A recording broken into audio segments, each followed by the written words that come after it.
अस्सलाम वालेकुम my YouTube family. I hope कि आप सब लोग खैरियत से होंगे। वेलकम हो गया मेरे चैनल पर। तो सितारा यासीन ने जब दिखाया था कि अम्मी वहाँ पर एयरपोर्ट पहुँची हैं और चाचू आए हैं और फिर ये कहा गया कि अकेले लेने के लिए आए हैं, मगर फिर सितारा ने कहा कि मुझे धोखा मिला है और ये बात साफ़ हो गई थी कि चाचू साहब ने गड़बड़ी कर दी है, धोखा दे दिया है। जिसकी फितरत में धोखाधड़ी हो वो कैसे सुधर सकता है। अब देखिए, बिच्छू से आप उम्मीद रखेंगे कि वो डंक ना मारे, सांप से सोचेंगे वो डसे नहीं, और शेर से सोचेंगे वो खाए नहीं, दरिंदा नोचे नहीं, और हर शैतान से आप कहेंगे वो फरिश्ता बन जाए, तो ऐसा तो मुमकिन नहीं हो सकता है। गलती हमारी ही होती है कि हम लोगों को ट्रस्ट कर लेते हैं कि ये शख्स बदल गया होगा, मगर वो शख्स कैसे बदलेगा।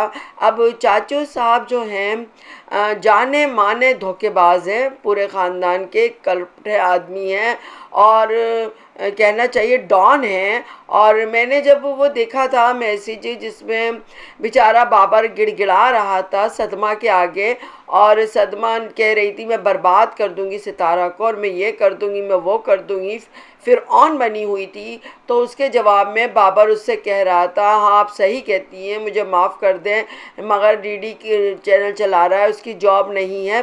तो उस वक्त लोगों के माइंड में आया होगा कि देखो बाबर को तो पता है सितारा की असलियत, मगर वो देखो कैसे गिड़गिड़ा रहा है, सदमा सच्ची है। लेकिन देखिए अल्लाह ताला की करनी ऐसी होती है कि बहुत सी बातें हम समझते हैं कि बड़ी अच्छी हो रही हैं, और लोग भी बड़े धड़ाधड़ सितारा यासीन ख़ानदान वालों ने अपने चैनल बनवा लिए और आ गए मज़े से ऐश करने के लिए, डॉलर्स को खुदा मानने के लिए। मगर देखिए अल्लाह ताला को उनकी असल दिखानी थी, और नहीं बनता उनका चैनल तो असल कैसे आती। तो असल तो ये थी कि ये लोग डॉन थे, और वो बेचारा बाबर डर के मारे गिड़गिड़ा रहा था कि मुझे माफ़ कर दो, मुझे ये कर दो। वो समझता था, पूरा ख़ानदान समझता था कि ये लोग डॉन हैं।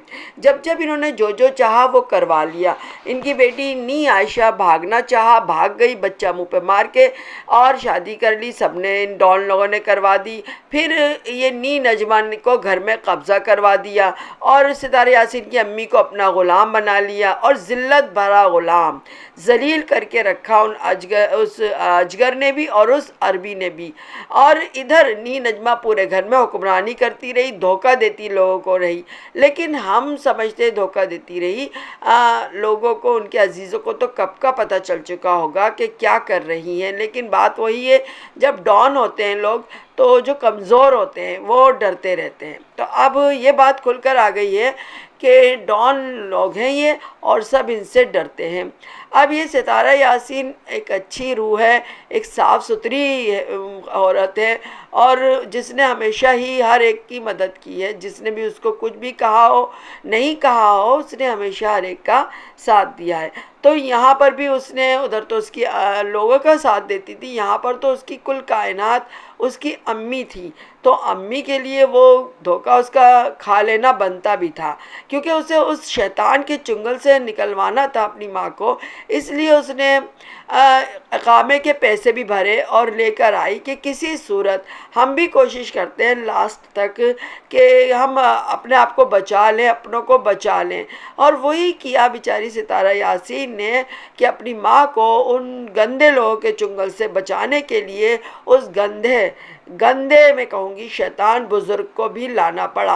अब शैतान बुज़ुर्ग के बारे में उसने यही सोचा होगा कि शायद ये बुज़ुर्ग अब मरने पर है, इनके मुंह में दांत नहीं है, एक आंख इनकी फूटी हुई है, और ये सुधर जाएंगे। मगर नहीं, ये तो हम लोग की ख़ुद की गलती है कि हम बिच्छू को सोच लेते हैं कि नहीं डंक मारेगा, जहर को समझते हैं इमरत।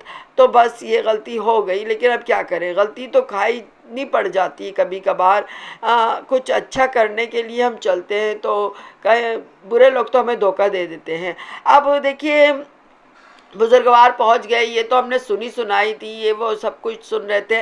लेकिन आज का बुजुर्गवार ने अपने व्लॉग दिखाया, और मुझे घटिया पंदी की पीक पर वो बूढ़े मियाँ नज़र आए, और मुझे बड़ा अफसोस हुआ उनके लिए भी कि वो कितने अंधेरे में हैं, कितने बेखौफ हैं, और कितने दीदा दिलेर हो रहे हैं इस उम्र में, जबकि उनकी कब्र उनका इंतज़ार कर रही है। एक पाँव उनका कब्र में लटका हुआ है और आधे वो दुनिया में हैं। एक पाँव दुनिया में और एक पाँव कब्र में उनका लटका हुआ है। मगर वो कितना गंदा कर रहे हैं, कितना गंदा। वो अपने लिए सोचे, हमको तो अपनी सितारा यासीन के आंसुओं से मतलब है, और जो भी सितारा यासीन को आंसू देगा उसको उसको मिलने वाले हैं आंसू।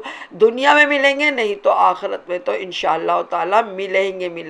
लेकिन इन बुजुर्गवार को शर्म नहीं, हया नहीं, मौत का खौफ नहीं कि इन्होंने जो व्लॉग अपना दिखाया तो ये पागल है क्या है। मैं समझती हूँ जो शैतान जिस तरह बेखौफ है ना, और जिस तरह हर बुरा शख्स बेखौफ होता है कि जैसे समझता है कि दुनिया वाले देख रहे हैं उनके लिए करना है, और अल्लाह तो शायद रौज़बिल्ला मिना में देखता ही नहीं है। तो इन बुजुर्गवार ने यही किया, देखिए मैं गाड़ी लाया, देखिए ये मैं अकेला आया हूँ, देखिए मैं ये, देखिए यूट्यूब फैमिली। अरे यूट्यूब फैमिली तुम्हारा खुदा है, यूट्यूब फैमिली तुम्हें रिज़्क़ देती है, यूट्यूब फैमिली तुम्हें इज़्ज़त देगी। इज़्ज़त तो तुम दो, अपने लिए खुद कोशिश करोगे तब मिलेगी, और अल्लाह मियाँ देंगे।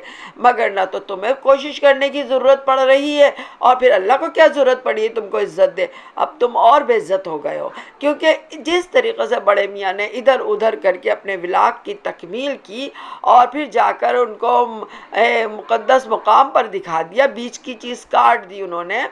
इतनी बदतमीज़ी की, इतनी बुरी बात की हरकत की है कि वो आदमी सितारा यासीन को धोखा दे रहा है, चाचा होकर, उसका स्टेप फादर होकर।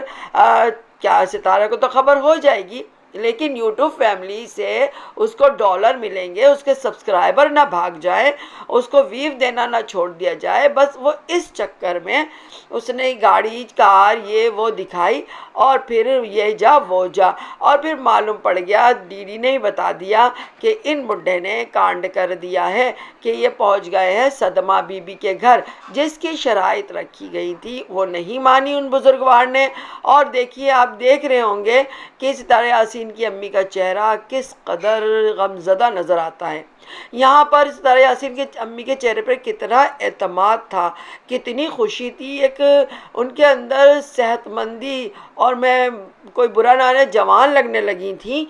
लेकिन वहाँ जाते के साथ ही अपने हस्बैंड के साथ खड़ी हैं, मगर एक बूढ़ी औरत लगने लगी हैं। कॉन्फिडेंस लेवल उनका बिल्कुल गिर चुका है, बिल्कुल ऐसा लग रहा है कि जिससे कैद में वो औरत चली गई हो, और चेहरे पे इतनी तकलीफ़ नज़र आती है। अब ये सब कुछ जब सितारा यासीन देखेगी तो दोहरी तकलीफ़ में मुब्तला हो जाएंगी, क्योंकि एक तरफ तो उनको उनके बुढ़े चाचा ने धोखा दिया है, और दूसरी तरफ उनकी माँ के साथ अब होगा बुरा सलूक, जो कि उनकी माँ के अब चेहरे से नज़र आना शुरू हो चुका है। जो बुज़ुर्ग, जो बूढ़ा आदमी, जो बुढ़ा आदमी, जो हस्बैंड है अपनी वाइफ का, वो इस उम्र में जबकि वो मरने वाला हो अपनी बीवी से धोखा करता है, और बीवी की थोड़ी सी बात भी नहीं मानता है और अपनी ही करता है, वो सोचे कैसा हस्बैंड होगा। और वो था ही ख़राब हस्बैंड, जो अपनी पहली बीवी से भी काम करवाता रहे और दूसरी बीवी से भी, और जिसकी औलादें उसी की तरह से शैतान हो, चाहे लड़कियां हों चाहे लड़के हों, शैतान मरदूद को वो मात दे दें, यानी शैतान भी तौबा करें इन लोग के आगे। तो बिल्कुल वो बुजुर्गवार ऐसे ही हैं, उनको देखकर ज़रा भी दया नहीं आती है, एक नफ़रत और एक बल्कि तरस आता है कि तुम कैसे बुढ़े हो, तुम्हें अपनी कब्र का भी एहसास नहीं है, तुम्हें उस उम्र में अपनी बीवी का ख्याल रखना चाहिए था। अब तुम बुज़ुर्ग थे, मरने वाले हो, लेकिन तुमने उस वक्त अपनी बीवी की एक शर्त नहीं मानी कि उसने क्या कहा था तुमसे, तुमने उसको बेइज्जत कर दिया। उस औरत को, उस बेटी, उस दामाद के पास ले गए कि जिसको रोका था उन खातून ने कि गंद मत फैलाओ, मगर उन्होंने फैलाया, और अपने घर के दरवाजे बंद कर देती थी जब उसकी अम्मी जाती थी। उस औरत के घर तुम ले गए हो, तो तुम सोचो तुम्हारा क्या होगा। देखो, याद रखो, सब के सब जो धोखा देते हैं, धोखा पलट कर आता है, धोखा रुकता नहीं है, धोखा आता है पलट कर। अगर तुम बच गए हो, तुम्हारी उम्र गुजर गई है, तो धोखा कब्र में तुम्हारे पास आएगा, और फिर दुनिया में आ जाता तो फिर भी खैर थी, मगर आखिरत में जब आएगा तो बड़ा ज़बरदस्त आएगा, कहीं जाए पनाह नहीं मिलेगी। क्योंकि कितने लोगों के साथ तुमने धोखा किया होगा, कितने के हकूक़ सल्ब किए होंगे, तो उन सब के लिए तुम्हें जवाब देना पड़ेगा। और तुम किस किस का जवाब दोगे, यानी कि तुम्हारी तो आखिरत पूरी की पूरी तबाह हो बर्बाद हो गई। मगर लोगों को बड़ा धोखा है कि हम नबी का नाम ले उम्मत हैं और कलमा पढ़ते तो फ़ारिग हो जाएंगे। नहीं जनाब, हकूक़ुल बात बहुत अहमियत रखते हैं, ये बात याद रखिए।